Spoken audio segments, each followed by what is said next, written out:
Assalamualaikum and hello everyone. My name is Nurul Izzati and I'm a speech therapist.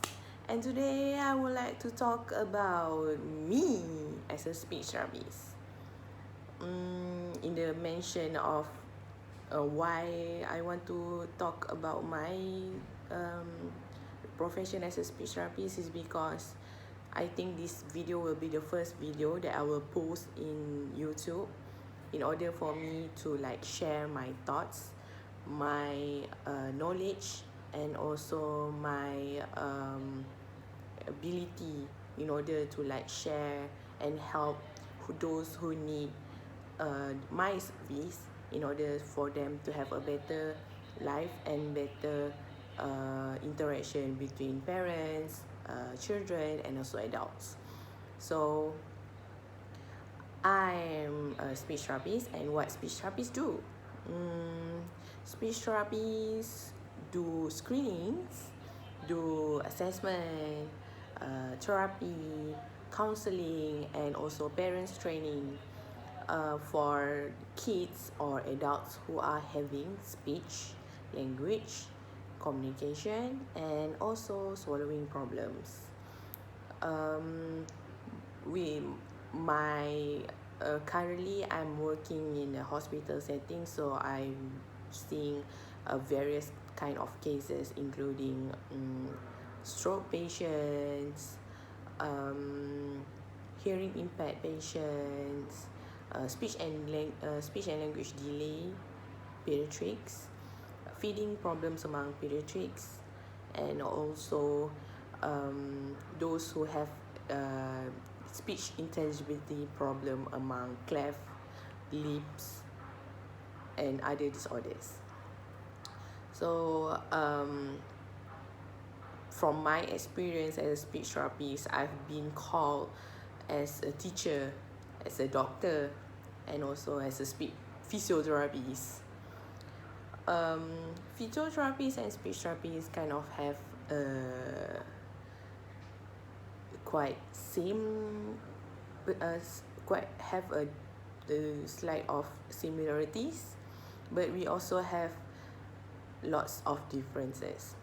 Similarities that I can share is the similarity between us having the ability to do rehab. Rehab means we do conduct the intervention regularly until this person, for example, this person doesn't have this kind of ability of achievement for example, walking. The child doesn't know how to walk, so we will provide the service or techniques in order for the child to walk better. So the example that I said just now is more towards physiotherapy, but speech therapy we suggest techniques and therapy intervention to parents, carer, in order to improve the interaction between the child and also improve the swallowing abilities of the adult or the stroke patient that have difficulty in order to tell what they want to say. And why is it important to see a speech therapy is because the first one is for you, the one who is having less quality of life. For example, those who have stuttering problems, they will have fluency difficulty, so they can't really tell what their thoughts, what their the things that they want to say, and in order to people to understand what they want to say, because they have this stuttering problem. So that will affect their life and also the other person's life as well, because the other person cannot understand what the person who is having stutter, what he or she want to say. Another example for a better quality of life is for a person who is having swallowing problem. For example, if they have this difficulty in order to swallow, or they have decreased oral intake, so they will have less energy, they cannot do their daily routine, for example doing the house chores, because they don't have the energy because of the less oral intake. So I will suggest strategies or diet modification in order for them to have a better oral intake and better quality of life. The second one, why you have to see speech therapist is when you see speech therapist earlier, you have better prognosis. Prognosis, there are 3 levels of prognosis. There are severe, moderate, and also mild. So if I see a person who is having a mild prognosis, so some people will call mild, moderate, and severe. Sometimes people will call good, fair, and also bad. So good for mild, moderate for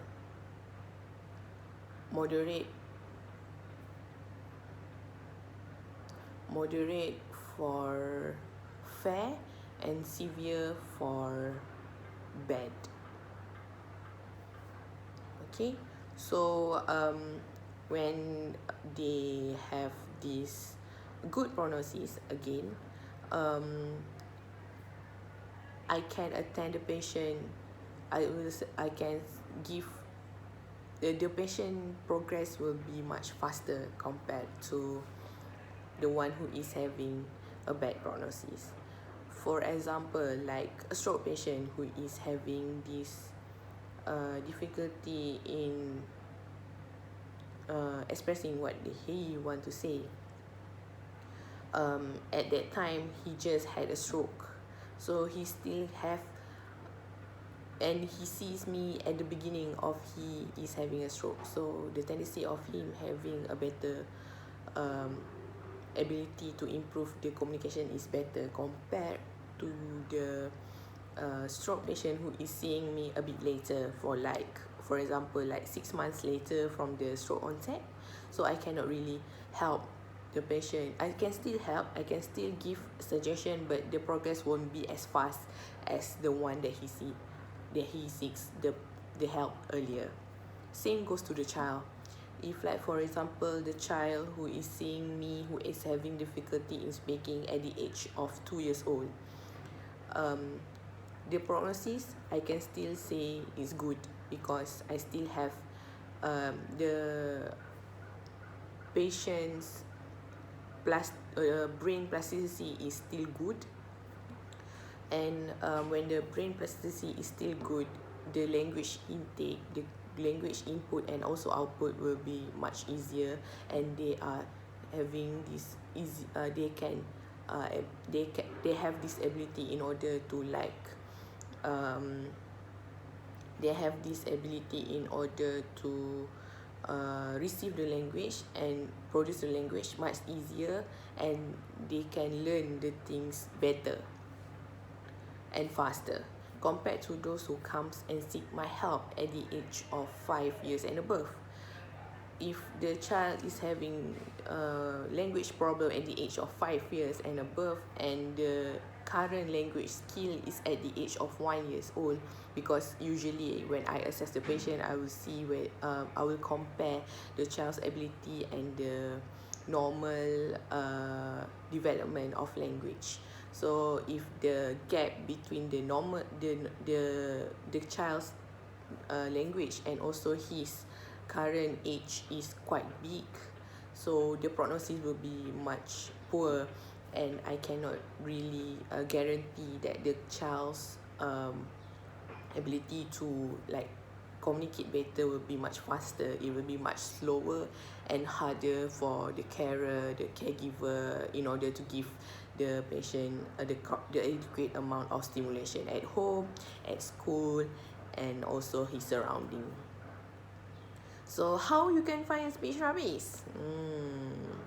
There are few ways that you can find a speech therapist. For the first one is government hospital, where I work at.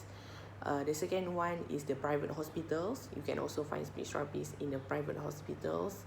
The third one, you can find a speech therapist in university hospitals like USM, UKM, and also UIA. And the third one, if you want someone to come into your house, you can find a freelance speech therapist.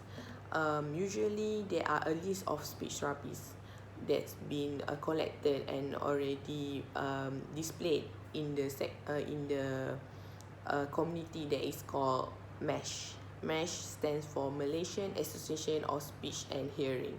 So you can find a vast of freelance speech therapists that is already qualified in order for you to get their service. And that's the end of the what I want to share about my expertise and my knowledge about speech and language therapies. And last but not least, I would like to say that whenever you want to find help for a speech therapist, make sure that the speech therapist is already qualified. If not, you will have not you won't be able to get the correct intervention techniques, the correct assessment for your child, because if you want your child or your carer or your spouse or your spouse, your siblings or your family members to have the best, they should have the best service they can have. So make sure that you avoid seeing speech therapist who is not qualified. That's all from me. Thank you for watching and hope to give more input soon. Thank you. Annyeong.